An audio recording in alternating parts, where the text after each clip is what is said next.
The vultures circled closer now, their shadows dancing across Clara Rowan's blistered face as she clutched the blood-soaked letter against her ribs. Samuel Hendrick's elegant script, once her salvation, now mocked her, with promises that had never existed. "Dearest Clara, I await your arrival with the greatest anticipation." She could still feel the woman's pitying gaze from the train, that elderly passenger who'd whispered, "Poor lamb doesn't know what's waiting," before quickly looking away. Clara had dismissed it as small-town gossip then. Now sprawled in this furnace of red rock and merciless sky, she understood the warning she'd been too naive to heed. Each breath scraped her throat like broken glass. The wedding dress she'd stitched with such hope hung in tatters around her bruised body, transformed from symbol of dreams into burial shroud. Her hands bound behind her back with rawhide that had swollen tight in the desert heat had long since gone numb. One vulture landed mere feet away, its bald head cocked as it studied her with ancient patience. Then another. Their talons clicked against stone as they edged closer, drawn by the scent of approaching death. Not yet.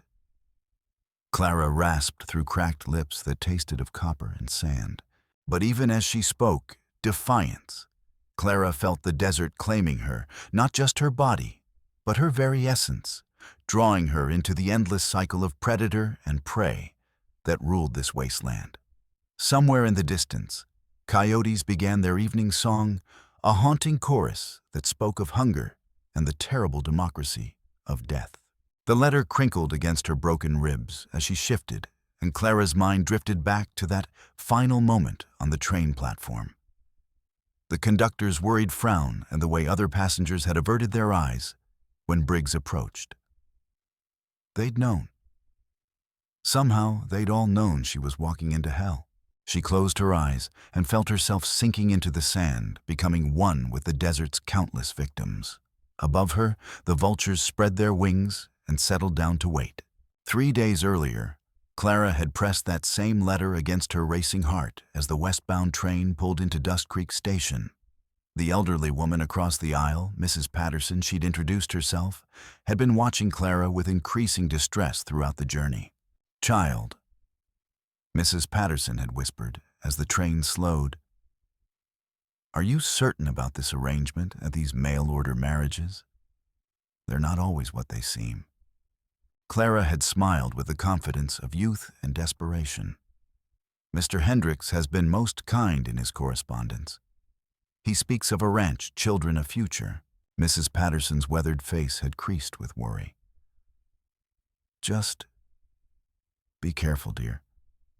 Trust your instincts. If something feels wrong, I'll be fine." Clara had assured her, gathering her single carpet bag and the small savings sewn into her dress hem. At 23, she carried herself with the careful dignity of a woman who'd known hardship but refused to let it break her. The bank's foreclosure on her family's Kansas farm had left her with nothing but Samuel Hendrick's letters and the promise of a new life in Arizona territory. But Samuel Hendricks was nowhere to be seen at the dusty platform. "You the mail-order gal, Clara Rowan?" Clara turned to find a burly man with tobacco-stained teeth and eyes like winter ice. Something cold slithered down her spine, an instinct honed by years of reading her father's moods before they turned violent. "I'm looking for Mr. Hendricks," she said carefully, her voice carrying the measured tone she'd perfected to diffuse trouble. The man's laugh was like grinding millstones. "Name's Briggs. Sam sent me to fetch you. Says the ranch is too far to come himself, but he's mighty eager to meet his bride." Mrs. Patterson appeared at Clara's elbow, her face sharp with suspicion. "Excuse me, sir, but shouldn't Mr. Hendricks have come personally for such an important occasion?" Briggs's eyes narrowed dangerously. "And you'd be—" "A concerned fellow passenger, this young woman. Ain't none of your concern, old woman." Briggs's hand moved to rest on his gun belt. "Clara here's got business to attend to." Mrs. Patterson's grip tightened on Clara's arm. "Child, perhaps you should wait. Send a telegram, confirm the arrangements.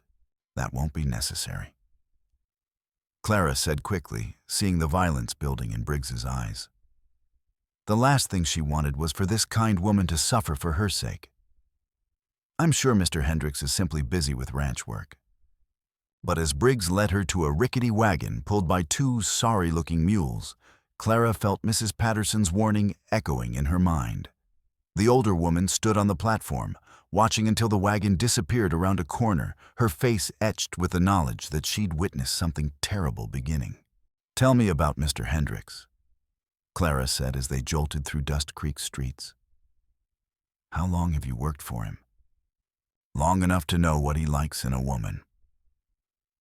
Briggs replied, his gaze lingering on Clara's figure in a way that made her skin crawl. "He's got real particular tastes, does Sam." They were moving away from the respectable part of town, now passing saloons, where painted women called out lewdly to men stumbling drunk in the afternoon sun. Clara's unease deepened with each turn down increasingly squalid streets. Mr. Briggs, surely we're going the wrong direction. A ranch would be outside town. Sam's got business in town too. Real profitable business. Briggs grinned, revealing a gold tooth. "You'll see soon enough." The wagon stopped before a 3-story building with peeling paint and windows draped in scarlet velvet. A wooden sign hung crooked above the door. "The Desert Rose Fine Entertainment for Discerning Gentlemen." Clara's blood turned to ice. "This is a brothel." "Smart girl. Welcome to your new career, sweetheart." Before Clara could scream, 2 massive men emerged from the building's shadows, brutes with scarred knuckles and dead eyes, who grabbed her arms with practiced efficiency. Clara's carpetbag fell to the ground, spilling her few possessions into the dust. "Let me go, Mrs. Patterson. Someone help." But Mrs. Patterson was long gone, and Clara's cries echoed unanswered through streets where decent people didn't venture. The scarlet door slammed shut behind them, sealing Clara's fate. Inside the Desert Rose, the air reeked of cheap perfume, stale tobacco, and something else, something that spoke of broken dreams and human misery. Clara found herself face to face with Madame Delacroix, a woman whose beauty had curdled into something sharp and predatory. "Well, well." Madame Delacroix purred, circling Clara like a buzzard appraising carrion. Her crimson dress strained against curves that had seen better decades, and her pale green eyes held the cold calculation of a born predator. "Samuel's latest little lamb. Aren't you precious?" Clara lifted her chin, drawing on reserves of strength she'd cultivated through years of her father's drunken rages. "There's been a mistake. I have Mr. Hendricks' letters. We're to be married." Madame Delacroix's laugh cut through the air like a whip crack. "Oh, honey child, Samuel Hendricks has been dead for 3 years, shot in the back over a poker debt. I've been using his name to lure sweet things like you ever since." The words hit Clara like a physical blow, but she forced herself to remain standing. Years of disappointment had taught her to absorb shock without breaking. "That's fraud. Kidnapping. I'll report you to the sheriff." "Sheriff Connors." Madame Delacroix's smile revealed teeth like yellowed pearls. "Darling, he's one of my best customers. Comes by every Tuesday, regular as clockwork for his special arrangements." She snapped her fingers. "Boys, take Miss Rowan upstairs and help her understand her new situation." Clara's training in reading dangerous situations kicked in. She'd learned to fight dirty growing up with a violent father and creditors who didn't take no for an answer. As the brutes reached for her, she drove her knee into the nearest one's groin while raking her nails across the other's eyes. But they were professionals, and Clara was just a farm girl with more spirit than skill. They caught her before she'd taken 3 steps toward the door, and their hands rough as rope as they hauled her toward a narrow staircase. "I have money." Clara gasped desperation, making her voice shrill. "Not much, but I can pay." "Oh, you'll pay all right," Madame Delacroix called after her. "Every night until you're too worn out to be useful. Then we'll discuss your retirement, permanent-like." They threw Clara into a closet-sized room with water-stained wallpaper and a single kerosene lamp that cast dancing shadows on the walls. The space was barely large enough for a cot and wash basin. and the walls were thin enough that she could hear sounds from neighboring rooms that made her stomach churn. For 3 days, Clara refused to come out. She barricaded the door with the room's single chair and ignored the increasingly violent threats from below. They brought water, but no food, and her empty stomach cramped with hunger. Still, she held firm, clinging to the stubborn defiance that had carried her through her father's worst episodes. On the 4th night, they sent up a customer, a fat man with whiskey on his breath and violence in his piggy eyes. When he broke down her barricade and forced his way in, Clara was ready. Her father had been a violent drunk, but he'd also been a soldier. Between bouts of drinking, he taught Clara how to fight not fair, but effectively. She grabbed the kerosene lamp and swung it with all her strength at the man's temple. Glass exploded against bone. The customer toppled like a felled tree, blood pooling beneath his head. For a terrifying moment, Clara thought she'd killed him. Then she heard his labored breathing and felt a mixture of relief and disappointment. Heavy footsteps pounded up the stairs. Clara wiped blood from her hands and waited, knowing this would be the moment that decided her fate. When Madame Delacroix burst through the doorway, her face was twisted with rage. "You little wildcat, that's a week's earnings down the drain, and Doc Miller don't work for free." "Good," Clara said, surprised by the steadiness in her own voice. "Maybe next time you'll think twice before—" The backhanded slap sent stars exploding behind Clara's eyes. She tasted blood and felt something shift in her chest, not breaking, but hardening into something sharp and unforgiving. "You want to fight?" Madame Delacroix snarled. "Fine. Boys, take her out past Devil's Backbone and leave her for the buzzards. If she won't work, she ain't worth the trouble of keeping alive." They bound Clara's hands with rawhide and dragged her down to the alley where Briggs waited with an ox-drawn wagon. The beast was ancient and scarred, its hide mottled with old brands that spoke of hard use and harder masters. The wagon looked ready to collapse, its wheels wobbling on bent axles. "This ought to do her," Briggs said, spitting tobacco juice into the dirt. "Dessert'll finish what we started." As they lifted Clara into the wagon bed, she caught sight of faces watching from the brothel's upper windows, hollow-eyed women who'd learned that resistance only brought suffering. One mouthed the word "sorry" before disappearing behind moth-eaten curtains. But Clara wasn't sorry. As the wagon rolled into the desert night, carrying her toward what seemed certain death, a small flame of defiance still burned in her chest. She'd fought her father, fought poverty, fought the bank that took her home. Now she'd fight the desert itself if she had to. The alternative, surrender, had never been an option for Clara Rowan. The desert night was a masterclass in cruelty, bone-deep cold that cut through Clara's torn dress like razors, while rocks still radiated the day's punishing heat. When Briggs finally stopped the wagon in what felt like the middle of nowhere, Clara could see nothing but star-drunk emptiness stretching to every horizon. "End of the line, princess," Briggs said, grabbing Clara's bound arms and hauling her from the wagon bed like a sack of grain. "Should have been smart and done what you were told." He kicked her in the ribs with his boot heel, and Clara curled around, the pain gasping. Her father's beatings had taught her to absorb punishment without giving enemies the satisfaction of hearing her scream. "Please," she said, making her voice small and broken. "Just take me back to town.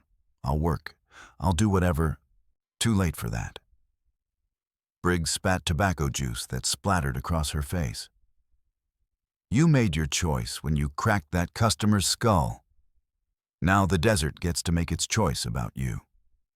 They climbed back onto the wagon without a backward glance, leaving Clara bound and bleeding in the sand. She listened to the creaking wheels and plodding hoofbeats fade into the distance, until nothing remained but the vast silence of the wasteland and her own thundering heartbeat. Clara lay still until she was certain they were gone, then began working on her bonds.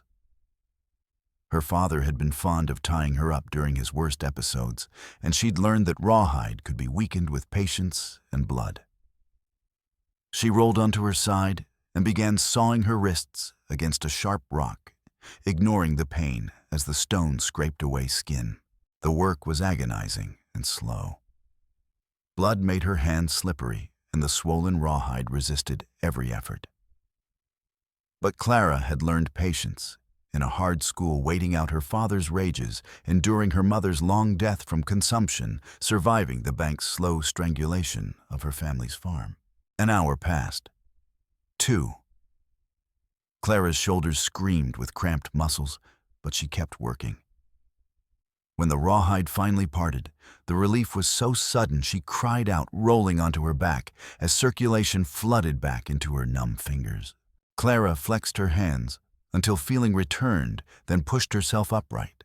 The landscape around her was alien and hostile, red rock formations jutting from sand like the bones of some primordial beast, twisted Joshua trees reaching skeletal arms toward the stars. In the distance, jagged mountains cut black silhouettes against the sky. Her father had been many things: drunk, violent, bitter. But he'd also been a cavalry scout before the war broke him. Between bouts of drinking, he taught Clara the basics of survival: follow water downhill, conserve energy during the heat of day, and never give up as long as you drew breath. Clara picked a direction toward the mountains where streams might run and shelter might be found, and began to walk. Her thin-soled shoes were no match for the rocky ground, and blisters formed within the first mile. But she'd walked barefoot behind the plow often enough when they couldn't afford to replace worn shoes. The night seemed endless.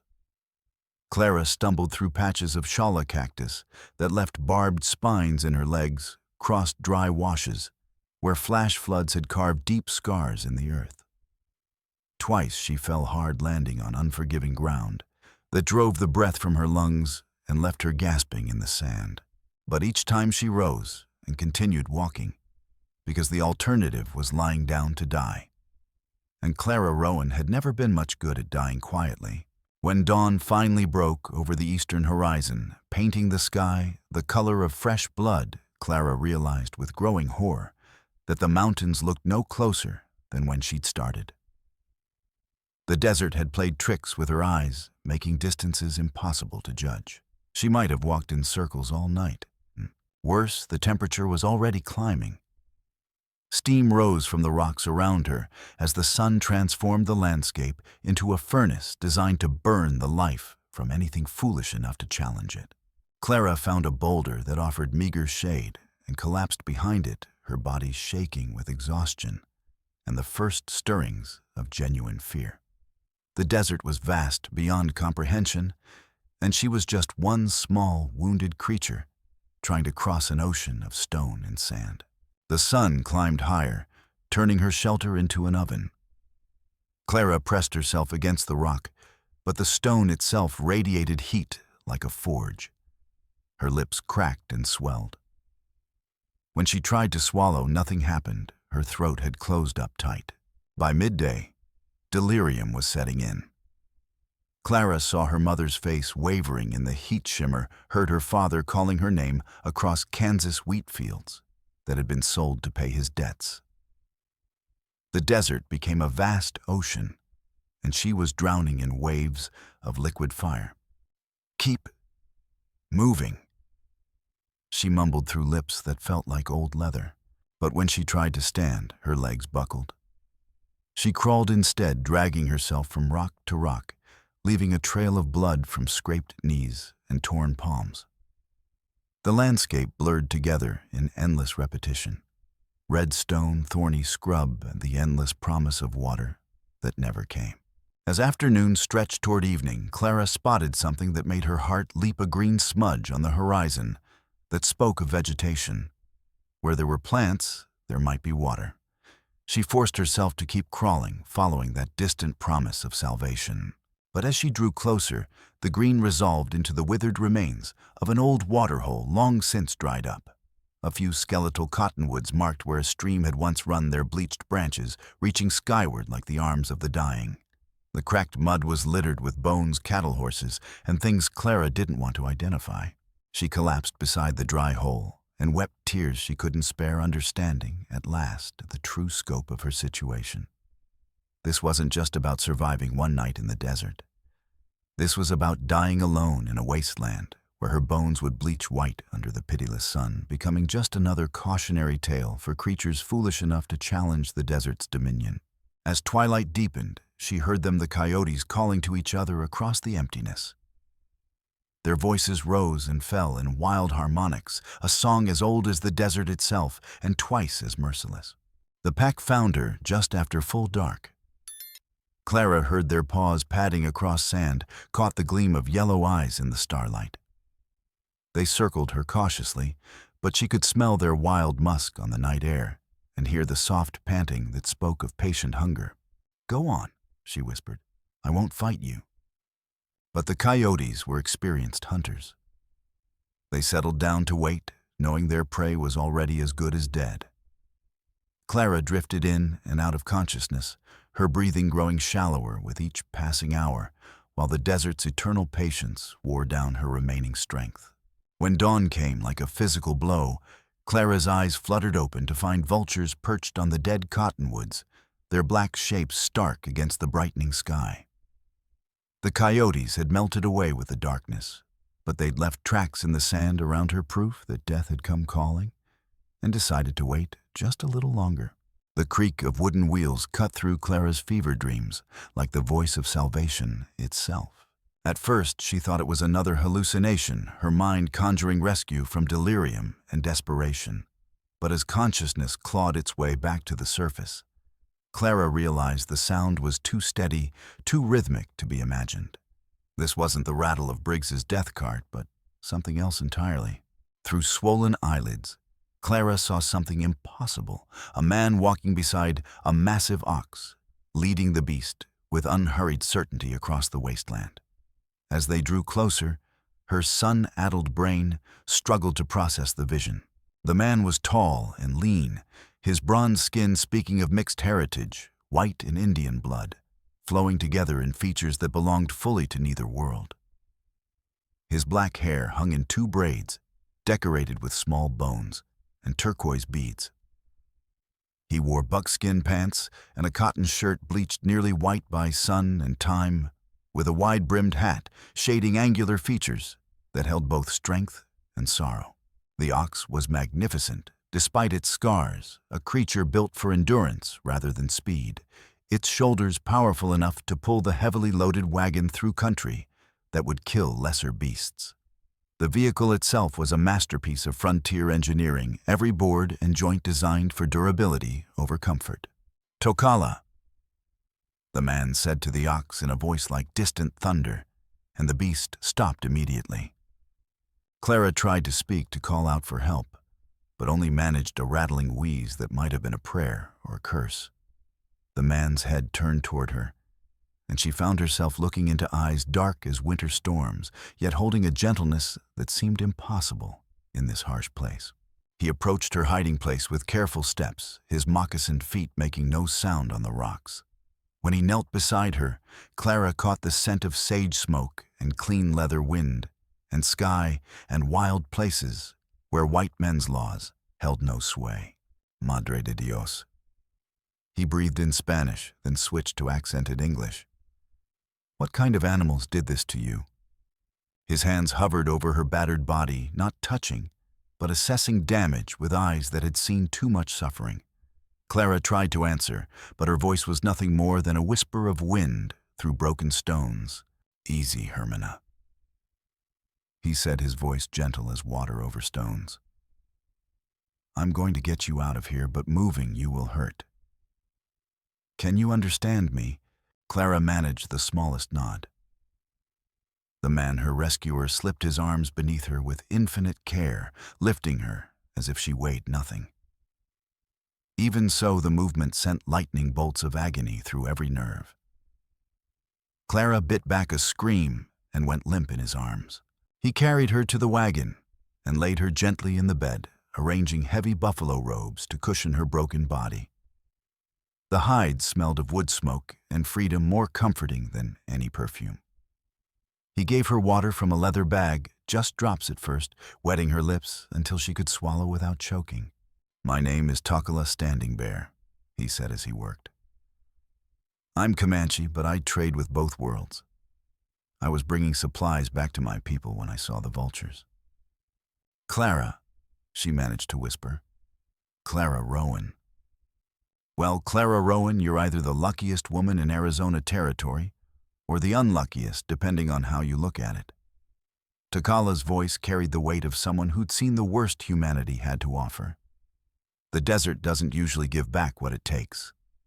As the wagon resumed its steady progress across the wasteland, Clara found herself studying her rescuer's profile.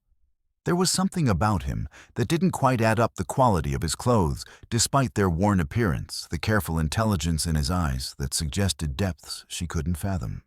"Where are you taking me?" she asked when she found her voice again. Tokala was quiet for a long moment, his eyes fixed on the horizon ahead. "To my people. My mother has medicine knowledge. She can heal wounds that white doctors can't touch." "But Clara..." He turned to look at her, and she saw something like fear flicker across his features. "My people have no love for whites. Some will say I should have left you for the buzzards. Others will call you bad medicine, a curse that brings soldiers down on our heads." Clara's heart sank, but she forced herself to ask the question that mattered most. "Then why save me?" Tokala's hands tightened on the ox's lead rope. When he spoke again, his voice was thick with old pain and fresh guilt. "Because 3 years ago, my sister Ayana was taken by white slavers, sold to men who used her worse than any animal. By the time we found her trail, it was too cold to follow." His voice broke slightly. "She's still out there somewhere, if she's alive at all. Maybe by helping you, the spirits will see fit to help her."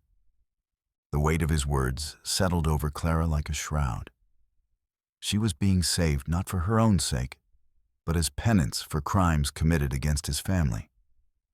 It should have made her grateful, but instead she felt a deep sadness for this man who carried such guilt. But as they traveled deeper into the Badlands, Clara began to notice things that made her uneasy. Tokala kept checking their back trail, his eyes scanning the horizon with the alertness of a hunted animal. Twice he stopped the wagon to listen, his head cocked, as if hearing sounds that escaped Clara's damaged ears. "What is it?" she asked during one of these stops. "Maybe nothing," he said, but his hand rested on the rifle propped against the wagon seat. Desert plays tricks, makes you hear things that aren't there, and miss things that are. Behind them, barely visible through the heat, shimmered dust clouds marked the progress of riders pushing hard across the desert.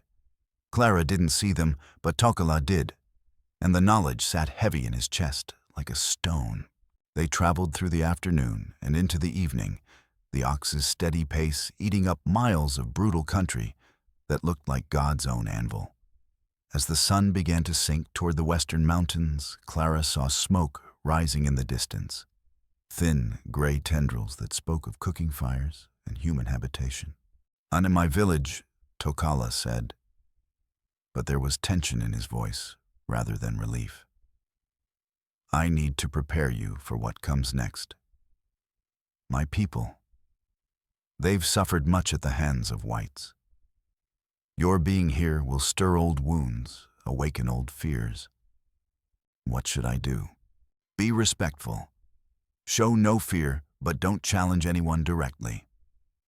And whatever happens, don't mention what was done to you in Dust Creek. Some of my people would see that as justice, white woman, getting what whites have given to Indian women for generations."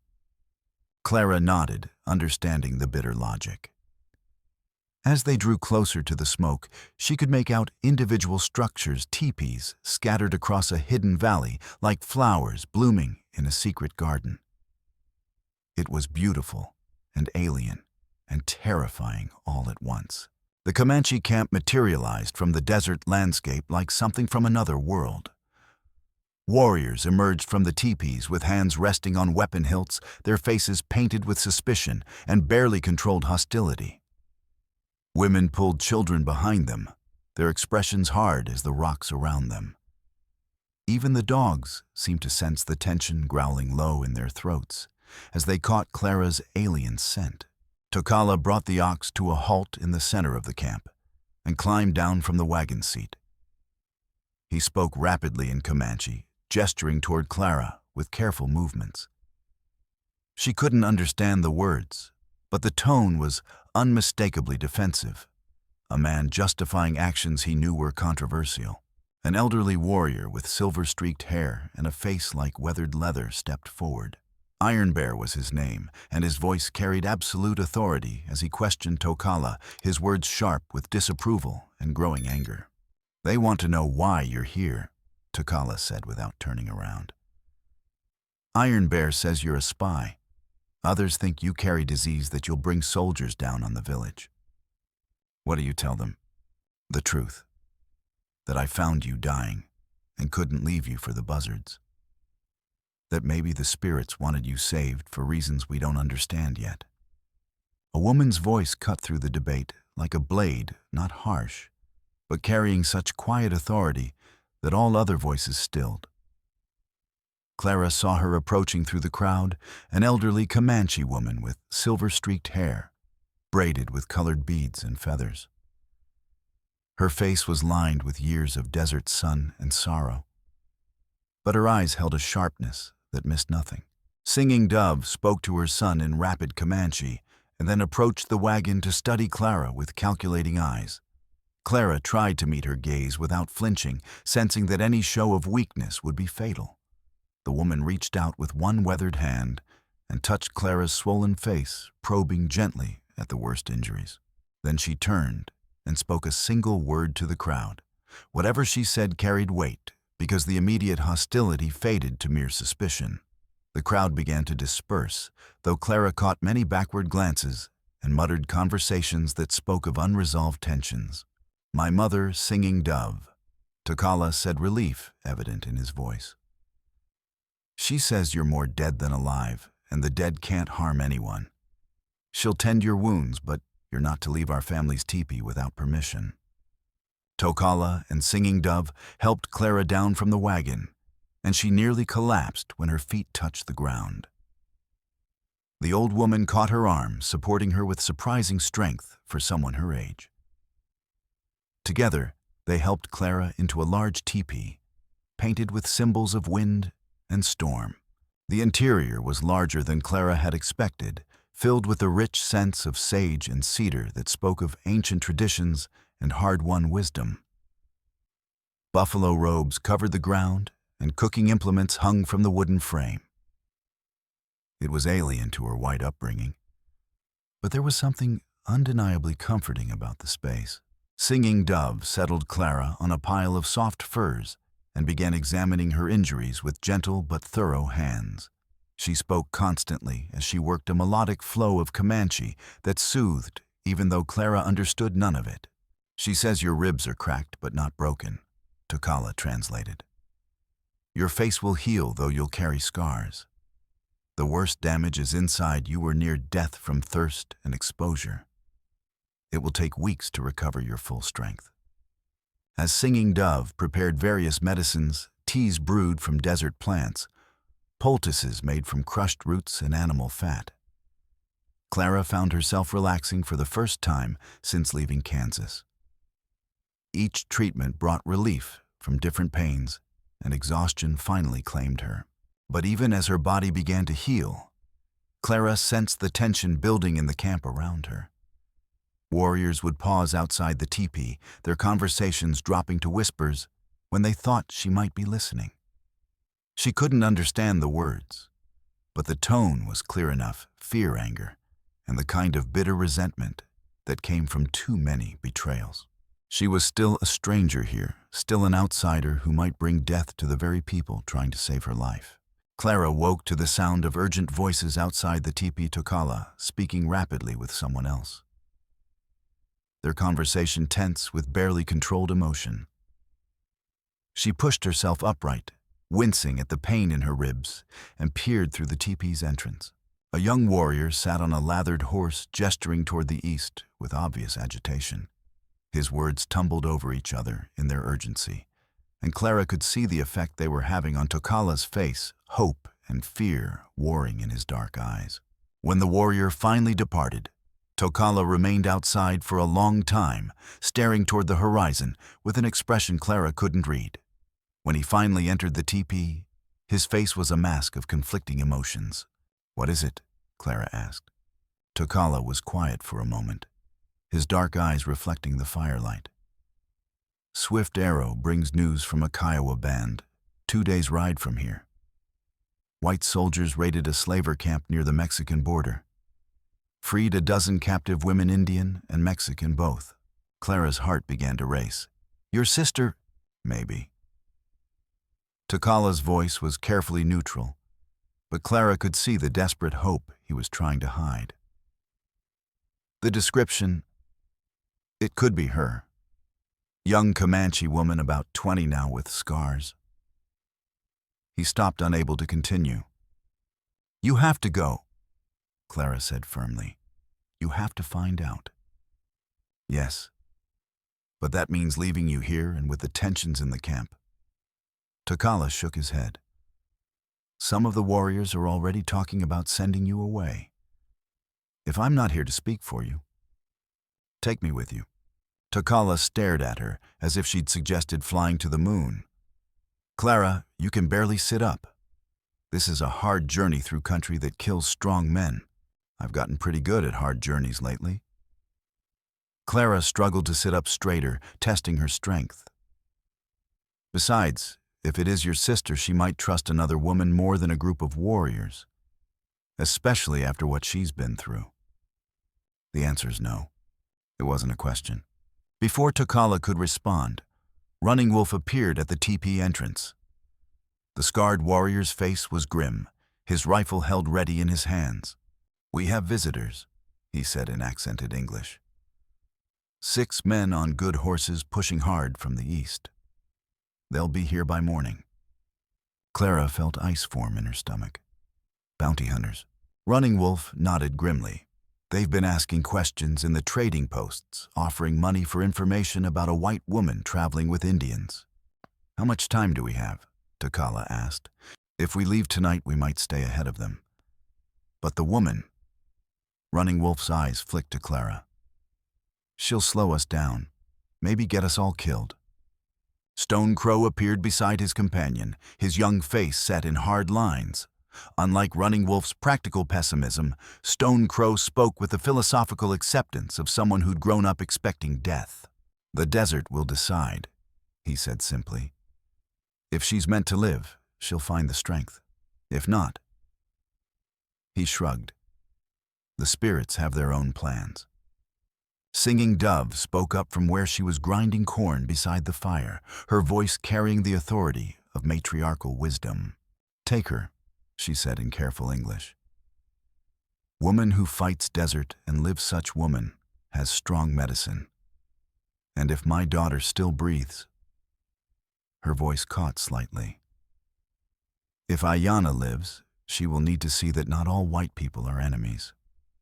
Tokala looked between his mother and Clara, clearly torn between hope and caution. "If we do this, we do it my way. You follow orders without question. And if the trail gets too hard, I'll keep up. You'd better, because I won't sacrifice my men for someone who can't pull her own weight." But as they prepared for the journey, packing supplies and readying horses in the pre-dawn darkness, Running Wolf pulled Tokala aside.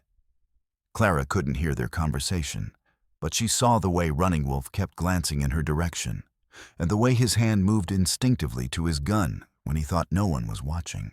Something was wrong, and as they rode out of the valley under a canopy of stars, Clara couldn't shake the feeling that the danger they were riding toward was nothing compared to the betrayal that might be riding with them. They pushed hard across country that seemed designed to kill anything foolish enough to cross it. Badlands cut by arroyos that could swallow a horse mesas. Rising like fortress walls from the desert floor, stretches of alkali flats where nothing grew and the sun reflected off white salt like mirrors of hell. Clara had never ridden so far or so hard in her life. By the second day, She was staying in the saddle through sheer willpower, her body screaming for rest that never came. But she kept up, matching the warriors mile for mile, earning their grudging respect with each hour of silence about her pain. Stone Crow rode beside her, his young face serious as he watched the horizon. "Desert tests all who enter," he said in careful English. "Some it breaks, some it makes strong. Which are you, white woman? I'm about to find out." Clara replied, and saw something like approval flicker in his dark eyes. Running Wolf, however, remained distant, checking their back trail with increasing frequency, his scarred face growing more troubled with each passing hour. When they stopped to rest the horses at midday, he pulled Tokala aside again for another hushed conversation. This time, Clara was close enough to hear fragments. "Can't outrun them much longer. Should have left her. My family." The last words made Clara's blood run cold. Running Wolf had family. Family that could be threatened, used as leverage against him. She thought of Judge Wade's network, the way corruption had tentacles that reached into every corner of frontier society. That evening, as they made camp in the ruins of an old Spanish mission, Clara finally confronted her suspicions. "Running Wolf," she said quietly, approaching where he sat cleaning his rifle. "They have your family, don't they?" The warrior's hand stilled on his weapon. For a long moment he didn't respond. Then, "My wife, 2 daughters. They took them 3 days ago." Clara felt sick. "What do they want?" "You."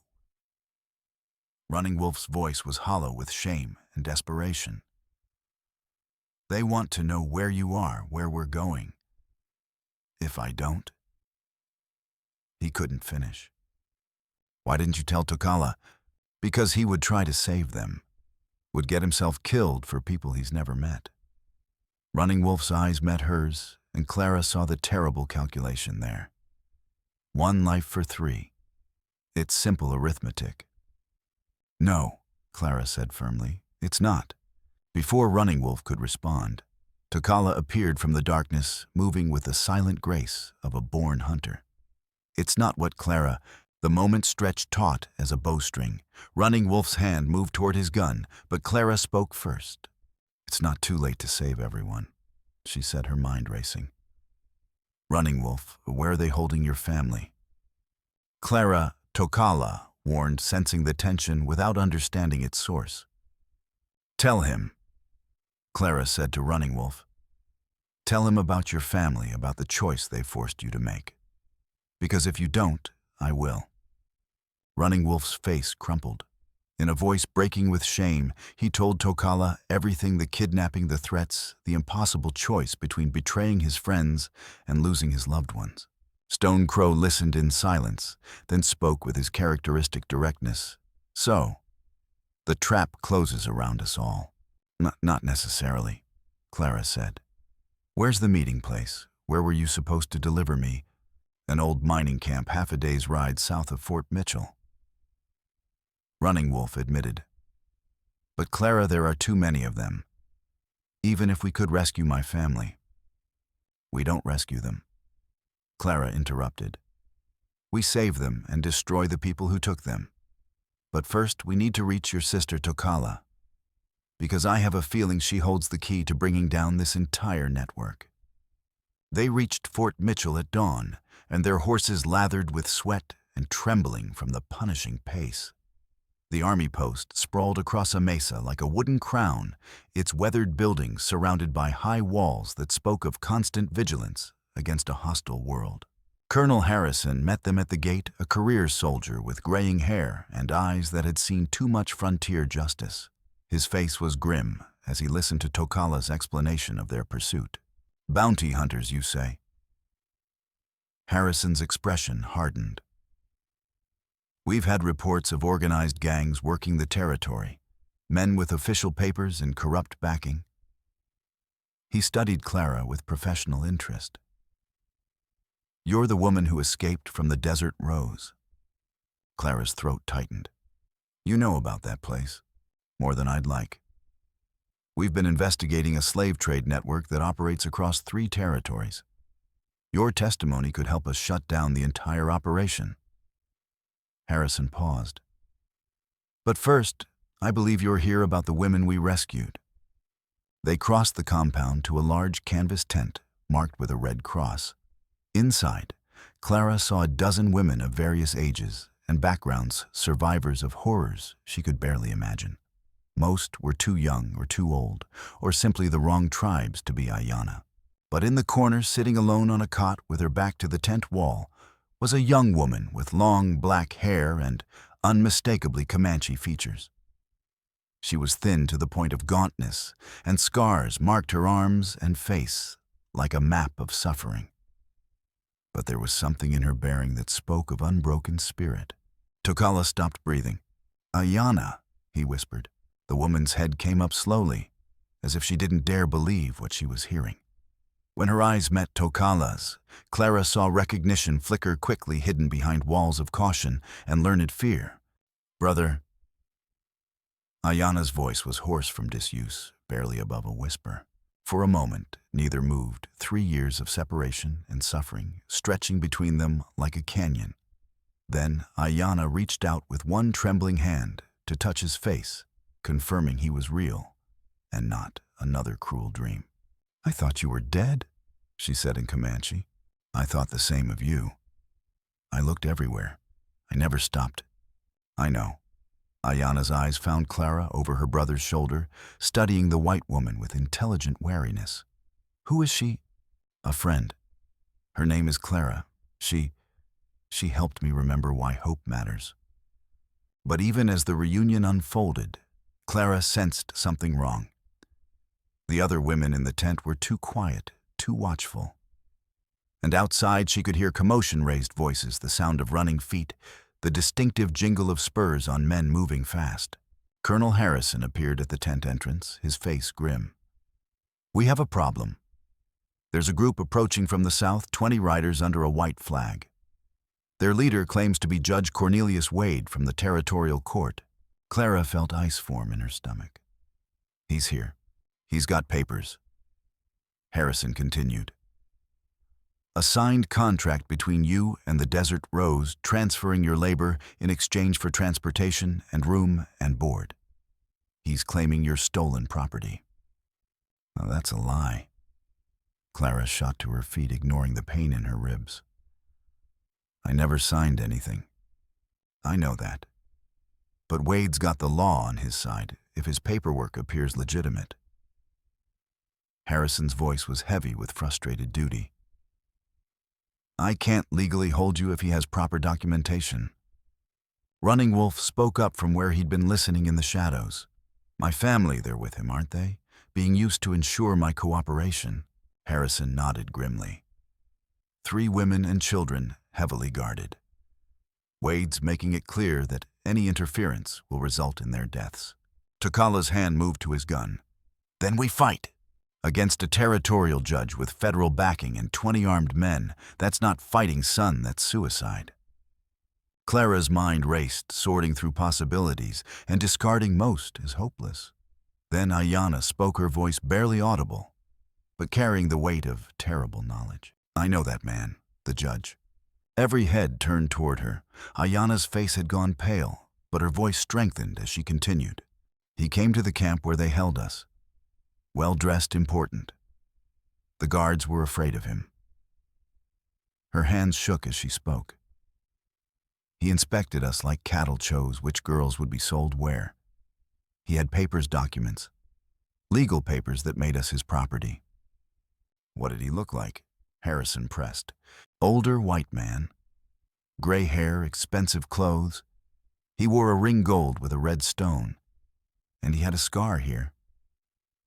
She touched her left cheek. "From a knife," the guard said. "A reminder of what happened to people who crossed him." Clara felt her heart racing. "That's him. Judge Wade. He's not just corrupt, he's running the entire operation." "That's still not enough to..." Harrison began, but gunshots erupted outside the tent, cutting him off. The sound was chaos. Soldiers shouting, horses screaming, the distinctive crack of rifles echoing off the fort's walls. But this wasn't a coordinated assault. It was pandemonium, the sound of a plan falling apart in deadly confusion.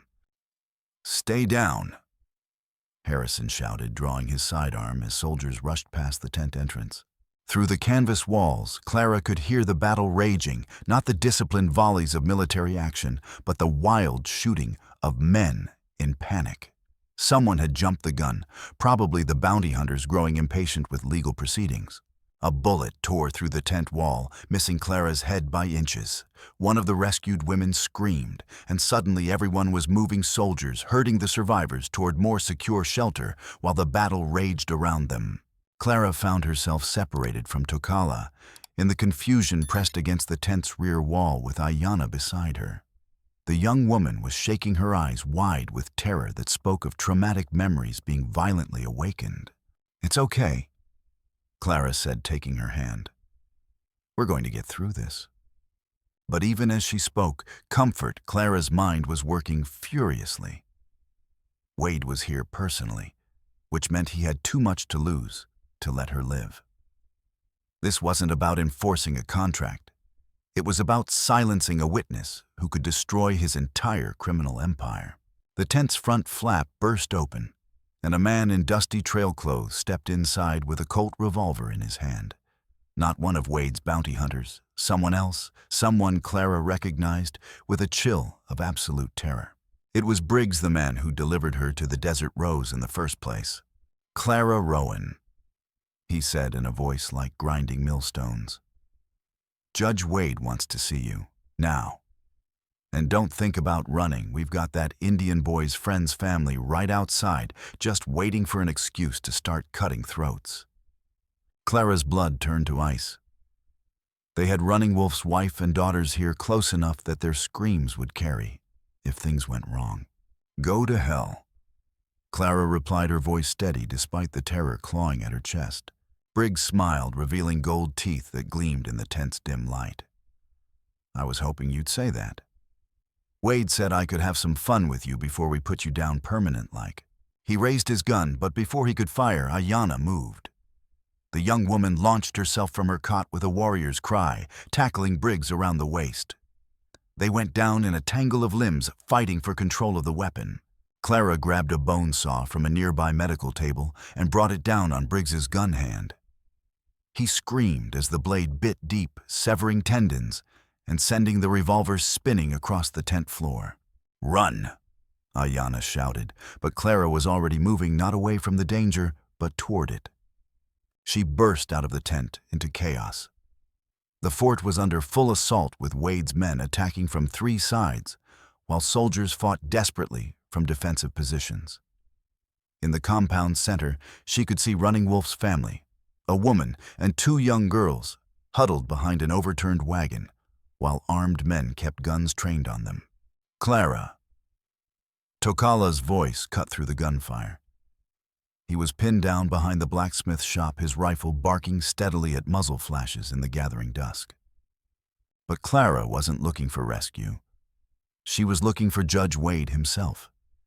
And she found him barricaded in the fort's headquarters building, directing the battle from an upper window like a general commanding his troops.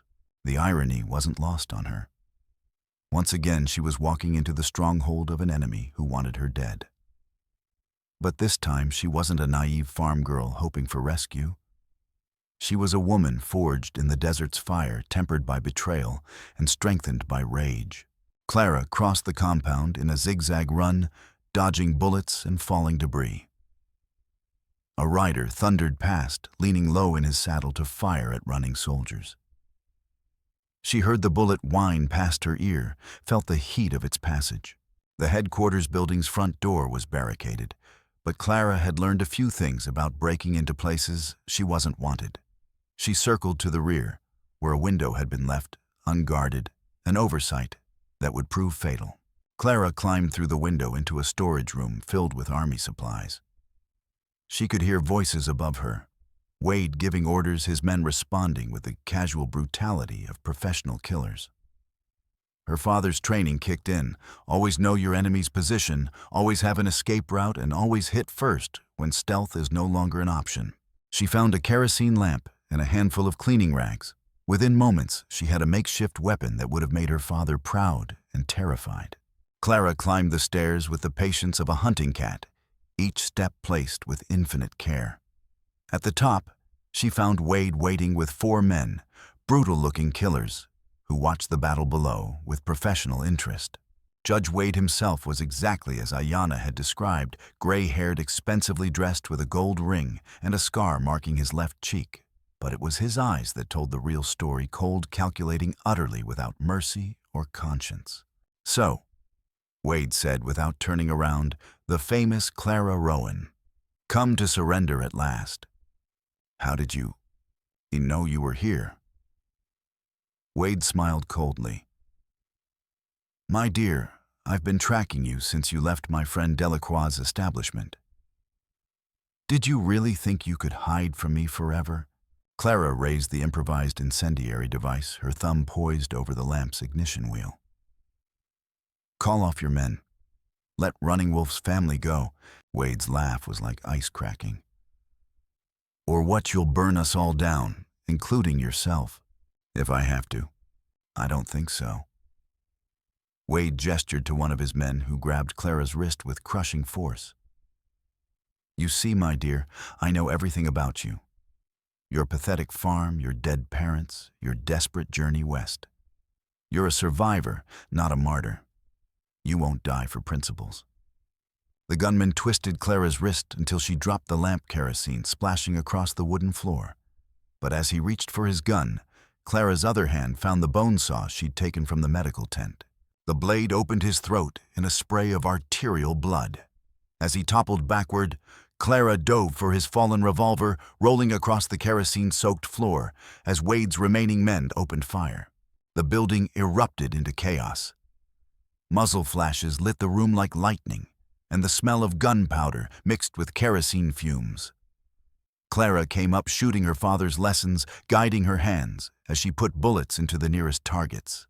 But there were too many of them, and she was trapped in an upper room with limited ammunition. Wade himself was scrambling for the rear door, his courage evaporating when faced with real danger. That's when the building's front wall exploded inward.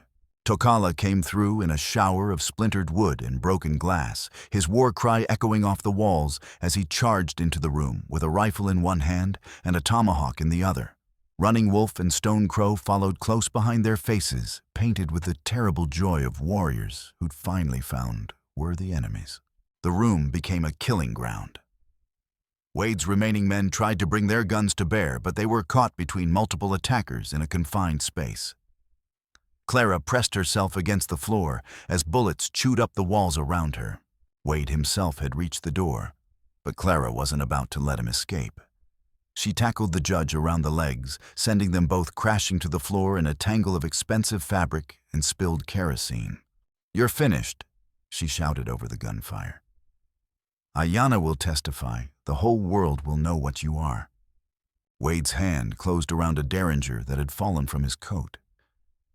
He pressed the small gun against Clara's temple, his face twisted with rage and desperation.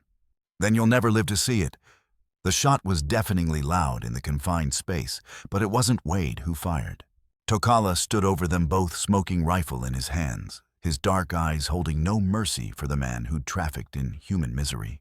Wade's expensive shirt blossomed red as he toppled backward, the derringer clattering harmlessly across the floor. "Some evil," Tokala said quietly, "doesn't deserve to live." The battle for Fort Mitchell ended with the dawn, when the last of Wade's men either surrendered or fled into the desert. Those who remained were quickly overwhelmed by soldiers who'd finally been given permission to fight back against corruption that had plagued the territory for years. Clara stood on the fort's ramparts, watching the sunrise paint the mountains gold and crimson. Her ribs ached and her hands shook from exhaustion, but she was alive. More importantly, the nightmare that had begun with a forged letter from a dead man was finally ending. "It's over," Colonel Harrison said, approaching with a leather satchel in his hands. "We found Wade's personal files correspondence with slavers across 3 territories, ledgers showing payments to corrupt officials, even shipping manifests treating human beings like cattle." "What happens now?" Clara asked. Now we roll up the entire network. Every contact, every safe house, every bought judge and sheriff who made this possible. Harrison's voice carried grim satisfaction. The territorial governor is already issuing arrest warrants. By month's end, the slave trade in this region will be finished. Running Wolf appeared beside them, his arm around his wife's shoulders. The woman looked fragile in the morning light, her daughters clinging to her skirts, but there was fierce pride in her eyes as she looked at her husband. "Thank you," she said to Clara in careful English, "for giving him choice to be honorable man again." Clara felt tears prick her eyes. He was always honorable. They just put him in an impossible situation. Stone Crow approached with his characteristic directness. "The desert tested us all," he said simply. "We did not break, but it was Ayanna who captured Clara's attention." Tokala's sister stood at the edge of the group, her face turned toward the horizon, where the sun painted the Badlands in shades of hope and possibility. "How is she?" Clara asked Tokala quietly. "Healing," he replied. "It will take time, maybe years, but she's stronger than they tried to make her believe. She wants to testify against the men who hurt her, help make sure it never happens to anyone else. That takes incredible courage. She learned it from watching you." Tokala's eyes met Clara's. We all did. Over the following weeks, as the full scope of Wade's criminal network came to light, Clara found herself at the center of a transformation that spread across the territory. The rescued women became witnesses, their testimonies bringing down corrupt officials and closing illegal operations that had flourished in the shadows. Madame Delacroix was arrested in a dramatic raid on the Desert Rose. The building burned to ash and scattered to the desert winds. Sheriff Connors and a dozen other corrupt officials found themselves facing federal charges that would see them in territorial prison for the rest of their lives. But for Clara, the most meaningful moments came in quiet conversations with women who'd lost everything and were slowly finding the strength to rebuild their lives.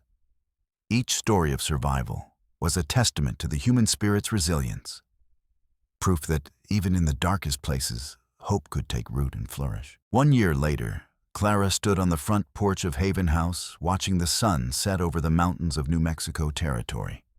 What had begun as a single building had grown into a sprawling complex that housed healed and educated women from across the Southwest. The work was challenging, but deeply rewarding. Dr. Sarah Mitchell had partnered with Clara to provide comprehensive care that addressed both physical and emotional trauma. Ayanna taught traditional healing methods while serving as a bridge between white and Indian communities. Tokala divided his time between trading runs and serving as the facility's protector. But it was the women themselves who made Haven House special. Former slaves became teachers, showing newer arrivals that survival was possible. Survivors of abuse learned to trust again, slowly rebuilding their capacity for joy and human connection. Children who'd known only violence discovered what safety felt like. On this particular evening, Clara was reading to a group of children when a young woman appeared at the facility's gates. She was perhaps 19, with dark hair and frightened brown eyes, carrying everything she owned in a small carpet bag. "Excuse me," she said in accented English. "I am looking for Clara Rowan. They told me in town that she helps women who have nowhere else to go." Clara recognized the look immediately, the same mixture of hope and desperation she'd once carried herself. "I'm Clara. What's your name?" "Elena. Elena Martinez. I escaped from a place in Mexico, a bad place. They said I could never leave, but I did. I walked through the desert for days, and when I reached El Paso, someone told me about this place." Clara wrapped a shawl around the girl's shoulders. "You're safe now. Come inside. We'll get you fed and rested, and when you're ready, you can tell us your story." As she led Elena toward the main building, Clara caught Tokala's eye where he sat on the porch. She saw her own thoughts reflected there. The work would never be finished. There would always be another woman fleeing darkness, another survivor needing sanctuary. But that knowledge no longer discouraged her. Each person they saved was a victory against the forces that preyed on the vulnerable. Each life rebuilt was proof that hope could triumph over despair. "Clara," Tokala said softly as she passed his chair. "Yes, marry me." The words were spoken so simply, so naturally, that for a moment Clara wasn't sure she'd heard correctly. Then she looked into his dark eyes and saw everything she needed to know.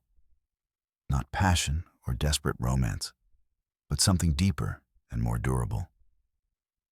Partnership, understanding. Love that had been tested in the desert's fire and emerged unbroken. "Yes," she said just as simply. Later that night, as they sat together on the porch watching stars emerge over the desert, Clara reflected on the strange journey that had brought her here.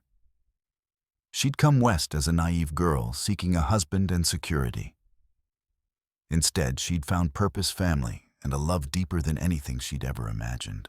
The desert had tested her, broken her down to her essential elements, then rebuilt her into something stronger. She was no longer the frightened farm girl who'd stepped off the train in Dust Creek. She was Buffalo Heart Woman, guardian of the lost and broken, keeper of hope in the vast wilderness. And tomorrow, there would be new challenges, new women to help, new battles to fight against those who trafficked in human misery. But tonight there was peace. Tonight there was home. The stars wheeled overhead in their ancient patterns, bearing witness to one more small triumph of the human spirit over the darkness that sought to claim it. In her journey from mail-order bride to desert survivor to protector of the helpless, Clara had learned the most important truth of all. Sometimes the worst betrayals lead to the greatest redemptions. Sometimes getting lost is the only way to find who you were always meant to be.